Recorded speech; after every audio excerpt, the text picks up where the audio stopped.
Hi, this is Indranil and you are watching Business Bites in our channel The Spotlight, India's first online business news channel.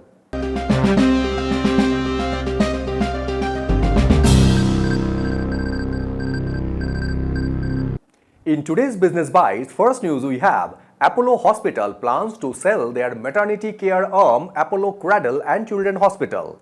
Second news we have Tata Sons to infuse 30,000 crore into their emerging ventures like Tata Digital, Tata Electronics and Air India. Third news we have Sun Pharma is planning to invest $100 million in financial year 2026 to expand their specialty drug business. Fourth news we have Swedish furniture retailer IKEA to set up sourcing from India for their global retail operations. And fifth news we have the PM e-Drive scheme to accelerate adoption of electric vehicles has achieved 50% of their target so far. In first news, Apollo Hospital plans to sell their maternity care arm Apollo Cradle and Children Hospital.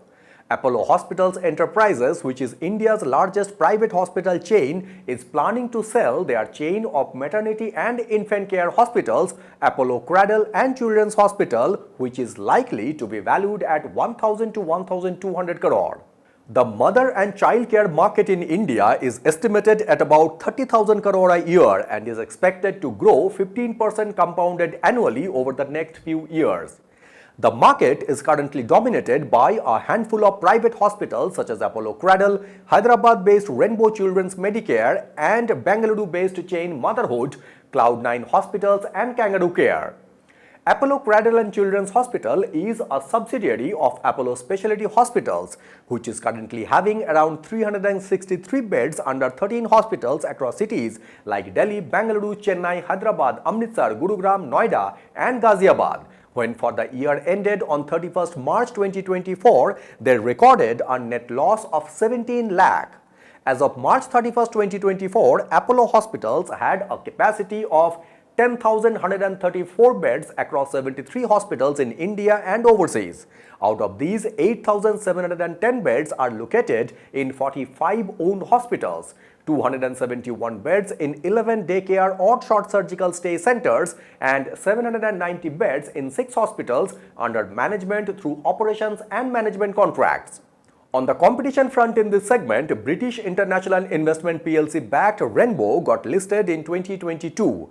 Motherhood is backed by TPG Growth and Singapore's GIC, while Cloud9 is backed by domestic PE fund True North, TPG Newquest, Temasek and Pick 15.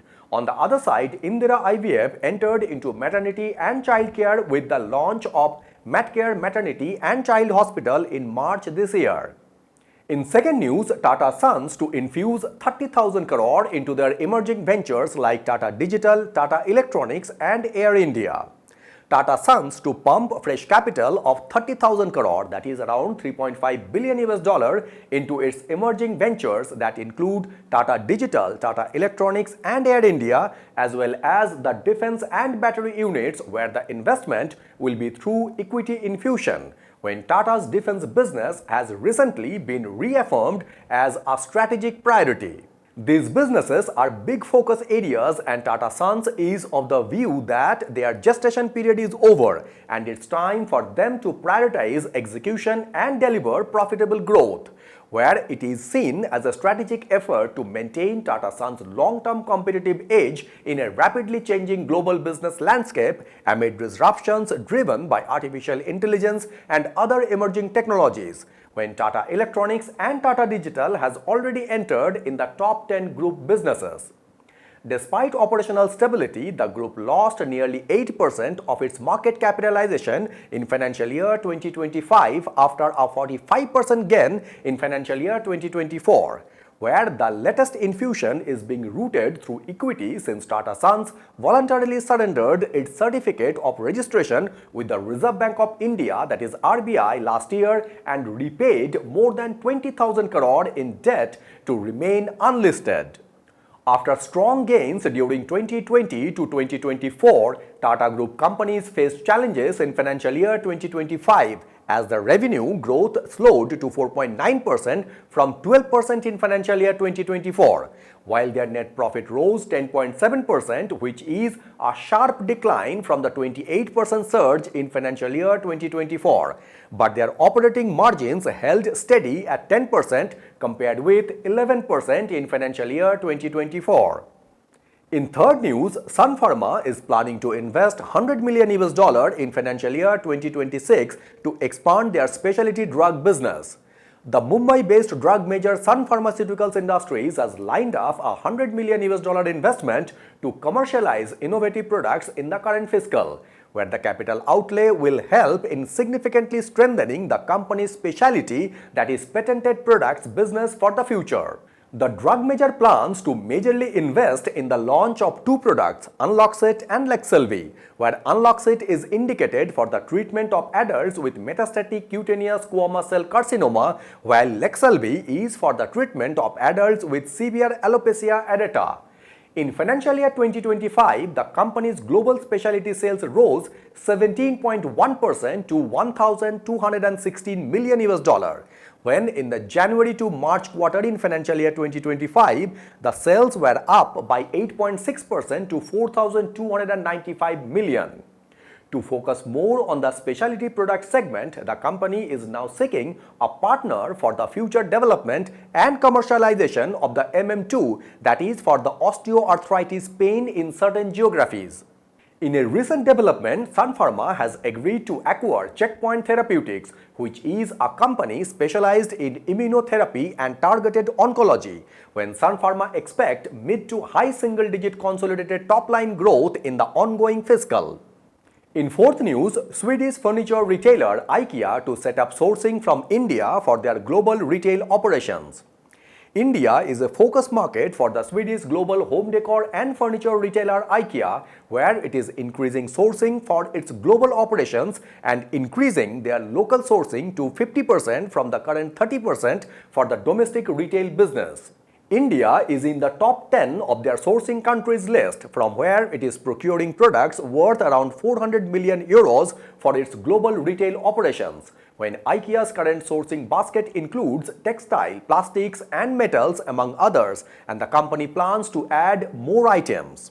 The move will help to cater local retail and global operations and will also generate more jobs across the supply chain, when they are aiming to source more products categories like sofas, mattresses and storage furniture from India now. According to the company, Inter IKEA Group has identified India as a focused market this year, where they are aiming to create products from India and by increasing local sourcing from 30% to 50%, which will help them to cater the local and global customers. And in fifth news, the PM E-Drive scheme to accelerate adoption of electric vehicles has achieved 48% of their target so far. The PM E-Drive scheme started in September 2024 and will run till March 2026, when at 1,55,085 units, which is more than 75% of the target for the sale of large electric three-wheelers, has already been achieved as of May 30th, where under the electric two-wheeler category, 11,98,707 units have been sold, which met 48% of the scheme target so far. Under PM E-Drive, the e-rickshaw or e-cart category has grossly underperformed the other segments by achieving just 2% of the scheme target at 2,736 units, where so far 10,900 e-buses have been approved, with the deployment expected in Karnataka, Delhi, Telangana and Gujarat. And demand for another 1,000 e-buses has been raised by Pune, which is yet to be approved. The PM E-Drive scheme has allocated 4,391 crore for deployment of 14,028 e-buses in 9 major cities, where a payment security mechanism shall ensure that e-bus suppliers get the payments on time. As under this mechanism, the central bank can debit the accounts of states if there is any shortfall in payments to e-bus suppliers. With this move, there is also a specified requirement for the deployment of commercial charging stations across the highways and other areas so that the EV users can have the peace of mind in using their vehicle as preferred choice for all kind of commutations. So these were the top 5 business newses from Business Bytes in our channel The Spotlight, India's first online business news channel. I would like to request you to please subscribe this channel so that you can have all the updates from our end. Thank you very much for watching Business Bytes and signing it off.